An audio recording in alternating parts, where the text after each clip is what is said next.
જૂનાગઢમાં મૃગીકુંડમાં સ્નાન કર્યા બાદ કીર્તિ પટેલ વિરુદ્ધ એક અઠવાડિયામાં 3 ફરિયાદ નોંધાઈ હતી.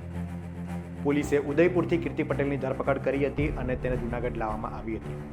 ત્યારે આ ત્રણે કેસની અત્યારે શું સ્થિતિ છે તે જો તમારે જાણવું હોય તો વિડીયો અંત સુધી જોજો.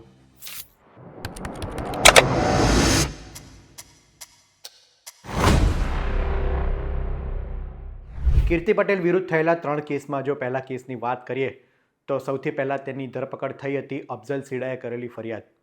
જૂનાગઢનો યુવક અફઝલ સીડાએ ત્યાંથી નીકળી ગયો હતો અને ગોંડલ પાસે એક ગામ પાસે તેણે કીર્તિ પટેલ, તેની મિત્ર દિવ્યા સાવલાણી સહિત 5 લોકો વિરુદ્ધ ગંભીર આરોપ કરીને જીવન ટૂંકાવવાનો પ્રયાસ કર્યો હતો. આ મામલે કીર્તિ પટેલની ધરપકડ કરવામાં આવી હતી અને 1 દિવસના રિમાન્ડ પણ પોલીસે મેળવ્યા હતા. 1 દિવસના રિમાન્ડ બાદ કીર્તિ પટેલને કોર્ટમાં રજૂ કરવામાં આવી હતી અને કોર્ટ તરફથી તેનો જામીન મળ્યા હતા. એટલે કે આ એક કેસમાં કીર્તિ પટેલની રાહત થઈ હતી. ત્યારબાદ ભવનાથ પોલીસ મથકેથી કીર્તિ પટેલને નોટિસ જાહેર કરવામાં આવે છે. એટલે કે આ બીજા કેસની વાત કરીએ તો સાધુ સંતોએ જે કીર્તિ પટેલે મૃગીકુંડમાં સ્નાન કર્યું હતું તેને લઈને સાધુ સંતોમાં રોષ હતો અને પ્રભાસ પાટણના બજરંગ બાપુએ કીર્તિ પટેલ વિરુદ્ધ ફરિયાદ નોંધાવી હતી. જો કે આ ફરિયાદને લઈને પણ ઘણા બધા પ્રશ્નો થઈ રહ્યા છે. કારણ કે જો ધાર્મિક લાગણી દુભાઈનો આ કેસ છે તો કીર્તિ પટેલ એકે તો આ સ્નાન કર્યું નહોતું મૃગીકુંડમાં. ઘણા બધા લોકો, મહિલા પીઆઈ સહિતના લોકો એ મૃગીકુંડમાં સ્નાન કરતા નજરે પડ્યા હતા.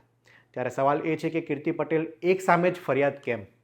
આ કેસમાં ભવનાથ પોલીસ સ્ટેશને હાજર રહેવા માટે કીર્તિ પટેલને ફરમાન જાહેર કરવામાં આવ્યું હતું. કીર્તિ પટેલ પોતાના વકીલ સુરેશ પરમાર સાથે ભવનાથ પોલીસ સ્ટેશને હાજર રહી હતી. આ દરમિયાન કીર્તિ પટેલે કેસ વિશે તો કંઈ ના કહ્યું, ફક્ત હર હર મહાદેવ અને સત્ય સનાતન છે તેમ કહ્યું. હું તો ખાલી એટલું જ કહીશ, સત્ય ઈ સનાતન છે અને સનાતન ઈ સત્ય છે, તો દિલથી કહીશ હર હર મહાદેવ. બાકી સાહેબ વાત કરશે ન્યાયની. આગામી દિવસોમાં ઇન્દ્ર ભારતી બાપુ પર કઈ પગલાં લેવાશે તમે જે જાહેરાત કરી? એ તો સમય બતાવશે. ઇન્દ્ર ભારતી બાપુ પર લગાવેલા આરોપ વિશે કીર્તિ પટેલને પૂછવામાં આવ્યું ત્યારે કીર્તિ પટેલે કહ્યું કે સમય બતાવશે. કારણ કે ઇન્દ્ર ભારતી બાપુ પર કીર્તિ પટેલે ગંભીર આરોપ લગાડ્યા હતા અને તેની પોલ ખુલીશ એવી પણ વાત કરી હતી. પરંતુ કીર્તિ પટેલ ત્યારબાદ એ છટકી ગઈ હતી. ત્યારબાદ તેણે એવું કહ્યું હતું કે મારા ગુરુએ મને ના પાડી છે, સનાતન બદનામ થાય છે, તે માટે હું અત્યારે કંઈ કહીશ નહીં. કેસ વિશે વધુ વાત કીર્તિ પટેલે ન કરતા તેના વકીલ સુરેશ પરમારે આની માહિતી આપી હતી. આજે મારા ક્લાયન્ટને અમને અહીંયા પૂછપરછ માટે હાજર થવા માટે પોલીસ દ્વારા લીગલ નોટિસ હતી. પોલીસને એમની તપાસમાં સંપૂર્ણ સહકાર આપવા માટે અમે કટિબદ્ધ છીએ. અમે પોતે, મારા ક્લાયન્ટ ખુદ ઈચ્છે છે કે આ કામની ઊંડાણપૂર્વક તપાસ થાય અને સત્ય બહાર આવે. નિવેદનના અંતે અમે પોલીસ એજન્સીને એટલી આશ્વસ્ત પણ કરી છે કે અત્યારે જ નહીં, ભવિષ્યમાં પણ એની ટાઈમ ગમે ત્યારે તપાસના કામે મારા ક્લાયન્ટની જરૂર પડશે. મારા ક્લાયન્ટ સત્ય સાથે તપાસના કામે આપને સહયોગ આપશે. આ કેસને લઈને શું કહેજો? ટેબલ જામીન હોય છે કે શું પ્રક્રિયા હોય કાયદાની? સુપ્રીમ કોર્ટે એ અંગે અલગ અલગ મત મતાંતરો છે, પણ નક્કી કરવાની સત્તા પોલીસ અધિકારીને છે. એટલે એ વિશે મારે કેવું કે આમ જ કરવું જોઈએ, એ પોલીસ નક્કી કરે વધારે બેસ્ટ. આવનારા સમયની અંદર જૂનાગઢની અંદર હજુ કયા કેસ બાકી રહેશે કીર્તિ પટેલ પર? કીર્તિ પટેલ પર હજી એક ફરજ રૂકાવટનો કેસ એવો છે કે જેની તપાસમાં કીર્તિ પટેલને બોલાવવામાં આવેલ નથી. અને અમે એ કેસમાં પણ આપના માધ્યમથી કહેવા માંગીશ પોલીસ એજન્સીને કે અમારા ક્લાયન્ટ છે, મારા ક્લાયન્ટ છે, એ કેસમાં પણ સહકાર આપવા માટે બંધાયેલા. આજે જે સંતોએ જે ફરિયાદ કરેલી છે, જે ધાર્મિક ભાવનાઓ આહત થઈ છે, એ બાબતે આજ બોલાવેલા હતા. અને આપને મીડિયાના માધ્યમથી હું જણાવવા માંગીશ, પૂરો કેસ છે એ મૃગીકુંડમાં સ્નાન કરવા સંબંધે જ વિવાદ ઊભો થયો છે. વૈચારિક મતભેદો ઊભા થયા છે અને એ વૈચારિક મતભેદોના કારણસર કન્સિસ્ટન્ટલી બીજી 2 ફરિયાદો થઈ છે. એટલે આ કેસના મૂળ સુધી પહોંચવું એ જ સત્ય બહાર લાવશે. આ શું કહેશો? આપણે જે વકીલ છો, આજે કેસ કરવામાં આવ્યા છે કે સત્ય છે કે ખોટા કરવામાં આવ્યા, શું કહેશો વાસ્તવિક? મારા ક્લાયન્ટ નિર્દોષ છે અને મારા ક્લાયન્ટ નિર્દોષ છે. એ સંબંધે અમે અમારો પક્ષ છે એ નામદાર કોર્ટ સમક્ષ, નામદાર પોલીસ સમક્ષ સારી રીતે મૂકશું. કીર્તિ પટેલ તપાસમાં પોલીસને સહયોગ આપશે. પોલીસ જ્યારે પણ બોલાવશે ત્યારે હાજર રહેશે તેવી વકીલે બાંયધરી આપી છે.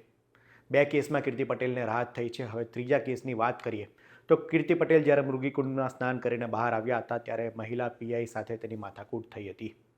મહિલા પીઆઈને હું કોઈ આરોપી નથી એમ કહીને તેમણે રોફ જમાવવાની કોશિશ કરી હતી, જે બદલ મહિલા પીઆઈ KJ મોડ દ્વારા કીર્તિ પટેલ વિરુદ્ધ ગુનો દાખલ કરવામાં આવ્યો હતો. ફરજ રૂકાવટ, જાનથી મારી નાખવાનો પ્રયાસનો આ ગુનો એ કીર્તિ પટેલ વિરુદ્ધ નોંધાયો હતો. પરંતુ કીર્તિ પટેલ જાનથી મારી નાખવાનો તેનો ઈરાદો હોય તેવું કશું તો વિડીયોમાં લાગતું નથી. ત્યારે આ ફરિયાદ એ કોઈકના ઈશારે થઈ હોય કે આની પાછળનું કારણ એ કીર્તિ પટેલ જે ચર્ચામાં હતી, 2 કેસ તેના વિરુદ્ધ નોંધાયા છે, ત્યારબાદ કેસને વધુ મજબૂત કરવા માટેના પ્રયાસના ભાગરૂપે આ ફરિયાદ દાખલ કરી હોઈ શકે તેવું અમને લાગી રહ્યું છે. હવે આ ત્રીજા કેસમાં કીર્તિ પટેલને હજી પોલીસ તરફથી કોઈ નોટિસ પાઠવવામાં આવી નથી. વકીલે પણ જે પ્રમાણે કહ્યું તે પ્રમાણે કીર્તિ પટેલ જ્યારે પણ પોલીસ તેને બોલાવશે ત્યારે તે હાજર રહેશે તેવી વાત કરવામાં આવી છે. એટલે કે કીર્તિ પટેલ વિરુદ્ધ 3 કેસની વાત કરીએ તો 2 કેસમાં અત્યારે તેને રાહત મળી છે. કોર્ટ દ્વારા એક કેસમાં તેને જામીન મંજૂર કરવામાં આવ્યા છે, બીજા કેસમાં ભવનાથ પોલીસમાં તેને નોટિસ પાઠવીને બોલાવવામાં આવી હતી. કીર્તિ પટેલ ત્યાં હાજર રહી હતી અને જવાબ નોંધાવ્યો હતો. હવે આ ત્રીજા કેસમાં શું થાય છે તે જોવું રહ્યું.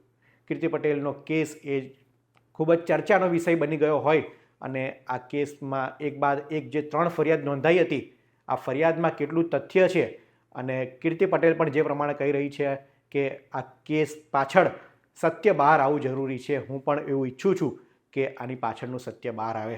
ત્યારે આ કેસમાં સત્ય બહાર આવશે કે ફક્ત ઢાક પીછોડા કરવાનો પ્રયાસ કરવામાં આવશે તે ભવિષ્ય બતાવશે. પોલીસની તપાસ પર સમગ્ર નજર રહેલી છે.